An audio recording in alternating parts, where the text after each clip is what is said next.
എല്ലാവർക്കും നമസ്കാരം. ഇന്ന് നമ്മൾ തെങ്ങ് തടം തുറന്ന് തെങ്ങിന് വളമിടുന്നതിനെ പറ്റിയിട്ടാണ് ഒരു ചെറിയ വീഡിയോ തയ്യാറാക്കുന്നത്.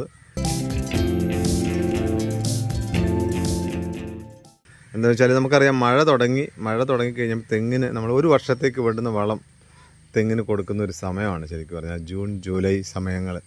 ആദ്യം തടം തുറക്കുക ചെയ്യുന്നത് ഇങ്ങനെയാണ്.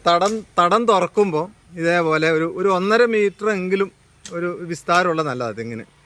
ഉണ്ടോ? ഇത് ഇങ്ങനെ മുകളിൽ നിന്ന് താഴേക്ക് ചെറിയൊരു ചെരുവ് വേണം. കാരണം നമ്മളിതിന് പച്ചിലകളും ചാണകപ്പൊടിയും ചാണകമൊക്കെ ഇടാൻ പോവാണ്. അത് ചീഞ്ഞിട്ട് വളമാവും. അപ്പോൾ സ്വാഭാവികമായിട്ട് നമ്മൾ ചെറിയ ചെരുവ് പറയും. നമ്മൾ കാരണവന്മാരൊക്കെ പറയുന്നത് ഇങ്ങനെയാണ്. അതായത് എന്താ പറയുക, വേരിൻ്റെ അഗ്രഭാഗമാണല്ലോ വളം വലിച്ചെടുക്കുന്നത്. അപ്പം പിന്നെ മുരടിൽ വെള്ളം കെട്ടി നിൽക്കാൻ വേണ്ട. അതുകൊണ്ട് ലേശം ഒരു ചെരുവ് എപ്പോഴും നല്ലത്. അതുകൊണ്ട് നന്നായിട്ട് ചെയ്തിട്ടുണ്ട്. എന്നാൽ ചുറ്റും മണ്ണൊക്കെ കൂട്ടിയിട്ട്, അതായത് പുറത്തെ വെള്ളം തെങ്ങിന് ചുവട്ടിലേക്ക് വരണ്ട.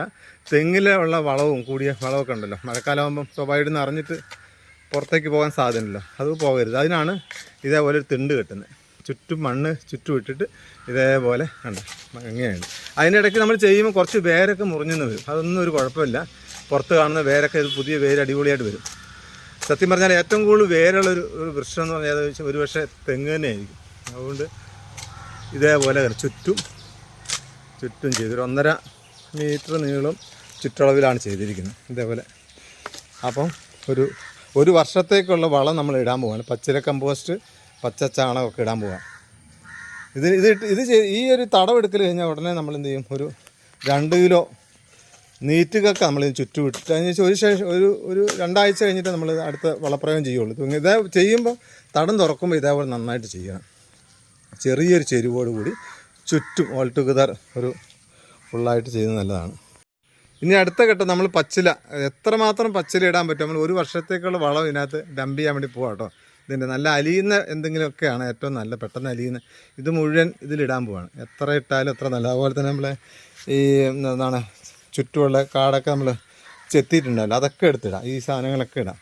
അതൊക്കെ പെട്ടെന്ന് അലിയുന്നതാണ്. എന്നിട്ട് ഇതിൻ്റെ മുകളിലേക്കാണ് നമ്മൾ ഒരു 2 കൊട്ട അല്ല 2-3 കൊട്ട പച്ചച്ചാണകം ഇടണം. അപ്പോൾ ഇതെല്ലാം കൂടെ അരിഞ്ഞിട്ട് വളവും. അപ്പം മറ്റേ പച്ചില കമ്പോസ്റ്റ് ഇടാൻ പോവാണ്.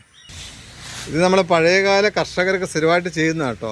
അതായത് ഒരു വർഷത്തേക്കുള്ള വളം നമ്മൾ ഇതിനകത്ത് ഇടും. ഇനിയിപ്പോൾ നമ്മളൊരു സെപ്റ്റംബറിൽ വളം ഇട്ട് മൂടിക്കഴിഞ്ഞാൽ പിന്നെ ഇതിനകത്ത് തെങ്ങിൻ്റെ ചുവട്ടിൽ ഒരു പണിയും നമ്മൾ ചെയ്യുന്നില്ല. ഈ രീതിയിൽ വളം ഇട്ട് കഴിഞ്ഞാൽ ഇരട്ടി വിളവ് കിട്ടും. പ്രത്യേകിച്ച് നമ്മുടെ സിറ്റിയിലൊക്കെ താമസിക്കുന്ന നമുക്കറിയാം, 2-3 തെങ്ങൊക്കെ ഉള്ളവരുണ്ട്. അവർക്കൊക്കെ വേണ്ടിയിട്ടും കൂടിയാണ് ഈ വീഡിയോ ഞങ്ങൾ തയ്യാറാക്കുന്നത്. ഇത് കോഴിക്കോട് സിറ്റിയിൽ ഉള്ളൊരു കൃഷി ചെയ്യുന്ന സ്ഥലമാണ് കാണിച്ചിരിക്കുന്നത്. അപ്പോൾ ഫുള്ള് ചപ്പ് ചവറിലിടുക. എത്ര മാത്രം ഇടാൻ പറ്റുമോ അത് അത്രയും നല്ലതാണ്. നമ്മൾ തെങ്ങിന് തടം തുറന്നു, പച്ചിലകൾ കിട്ടും. അടുത്ത സ്റ്റെപ്പ് ഇത് പച്ചച്ചാണകം ഇടാൻ പോവാണ്. നമ്മൾ ഒരു വർഷത്തെ ആദ്യത്തെ വളപ്രയോഗമാണ്. തടം തുറന്നു, പച്ചിലകൾ കിട്ടും. ഇനി പച്ചച്ചാണകം ഇടാൻ പോകും. ഇത് നാടൻ പശുവിൻ്റെ ചാണകമാണ്. നമുക്കറിയാം 1 കിലോ പച്ചച്ചാണകത്തിൽ കോടിക്കണക്കിന് ബാക്ടീരിയ ഉണ്ടാകുന്ന പറയാം. ശരിക്കും പച്ചച്ചാണകമാണ് ഏറ്റവും വളക്കൂറുള്ളത്. ഉണങ്ങിയതിനേക്കാൾ ഉണങ്ങും തോറും അതിൻ്റെ ഗുണങ്ങൾ കുറയും. അപ്പോൾ പച്ചച്ചാണകം നമ്മൾ ഇടാൻ പോവുകയാണ്. ഈ തെങ്ങിന് ഇതാ കണ്ടില്ലേ, ഇതേപോലെ നമ്മൾ ചാണകവെള്ളം ഒഴിച്ചിട്ടുണ്ട്. ഞാൻ കുറച്ച് എല്ലാ സ്ഥലത്തും എത്താൻ വേണ്ടിയിട്ട് കുറച്ച് വെള്ളം ചേർത്തിട്ടുണ്ട്. 2 ബക്കറ്റ് ഫുള്ള് ഇട്ടിട്ടുണ്ട്. കണ്ടില്ലേ, എല്ലാ ഇലയുടെ മുകളിലായിട്ടുണ്ട്. കണ്ടില്ലേ, ഇതിന് ചീഞ്ഞിട്ട് ഇതെല്ലാം കൂടി നല്ല വളമായിക്കോളും. ഇതേപോലെ ലേശം സ്വല്പം വെള്ളം ഒഴിച്ചാൽ നമ്മൾ ഓൾ ടുഗദർ എല്ലാ ഇലകളിലും എത്തുന്ന രീതിയിൽ നമുക്ക് ഒഴിക്കാൻ വേണ്ടി ചെതറിച്ചൊഴിക്കാൻ വേണ്ടി പറ്റും. കണ്ടില്ലേ, ഇനി ഒരു സെപ്റ്റംബർ ഒക്ടോബർ ആകുമ്പോഴത്തേക്കും നമ്മൾ എന്ത് ചെയ്യാൻ വേണ്ടി പോകുന്നത്, ഈ തടം മൂടുന്ന സമയത്ത് കുറച്ച് 1 കിലോ എല്ലുപൊടി തെങ്ങിനിടുന്നത് നല്ലതാണ്. തെല്ലുപൊടി, അതുപോലെ തന്നെ ചാരം, ഇതെല്ലാം കൂടി ഒരു സെപ്റ്റംബർ ലാസ്റ്റ് ഒക്ടോബർ ആകുമ്പോഴത്തേക്കും തടം മൂടാം. ഈ തടം ഉണ്ടല്ലോ, ഈ കാണുന്ന തടം ഫുള്ള് മൂടരുത്. ലേശം ഒരു വരമ്പ് വെക്കുന്നതല്ല. അപ്പോൾ അവിടുത്തെ തെങ്ങിൻ്റെ വളം പുറത്തേക്ക് ഒലിച്ച് പോവുകയില്ല. പിന്നീട് സെപ്റ്റംബർ ഒക്ടോബർ ആകുമ്പോഴത്തേക്കും മഴയൊക്കെ കുറഞ്ഞല്ലോ, എന്തെങ്കിലും ചിലപ്പോൾ മഴ ഉണ്ടാവും. അപ്പോൾ തെങ്ങിന് കൊടുക്കുന്ന വളം ഫുള്ളായിട്ട് തെങ്ങിന് തന്നെ നിക്ഷേപിക്കുന്ന രീതിയിലാവും. അപ്പോൾ ഒരു വർഷത്തേക്കുള്ള തെങ്ങിനുള്ള നല്ല വളർച്ചയ്ക്കുള്ള വളം ഈ രീതിയിൽ തെങ്ങിന് കൊടുക്കാൻ വേണ്ടി സാധിക്കും.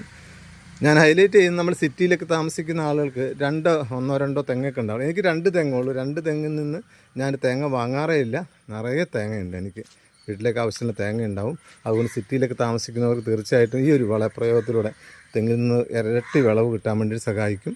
അതുപോലെ തന്നെ വേനൽക്കാലത്ത് ഒരല്പം 3-4 ദിവസം കൂടുമ്പോൾ നനയ്ക്കുന്നത് തെങ്ങിൽ നിന്ന് കൂടുതൽ വിളവ് കിട്ടാൻ സഹായിക്കും. അപ്പോൾ എല്ലാവർക്കും ഈ വീഡിയോ ഇഷ്ടമായി എന്ന് വിചാരിക്കുന്നു. തെങ്ങ് കൃഷിയുടെ ഇത് കൂടുതൽ തെങ്ങ് കൃഷിയുള്ളവർക്കും ചെയ്യാൻ വേണ്ടി പറ്റും. അതുപോലെ വളരെ കുറച്ച് തെങ്ങ് 1-2 തെങ്ങ് നമ്മൾ വീട്ടാവശ്യത്തിനുള്ളവർക്കും ഈ കൃഷി രീതി അവലംബിക്കാവുന്നതാണ്. ഞങ്ങളെ കർഷകരുടെ അനുഭവങ്ങളാണ് ഈ പറയുന്നത്. അതുകൊണ്ട് എല്ലാവർക്കും ഈ വീഡിയോ ഇഷ്ടമായി എന്ന് വിചാരിക്കുന്നു. ഇഷ്ടമായെങ്കിൽ ലൈക്ക് ചെയ്യുകയും ഷെയർ ചെയ്യുകയും ചെയ്യുക. ഞങ്ങൾ വീണ്ടും ഇത്തരം ഉപകാരപ്രദമായ വീഡിയോയുമായി ഹരിതകാല ന്യൂസ് വരുന്നതാണ്. നന്ദി, നമസ്കാരം.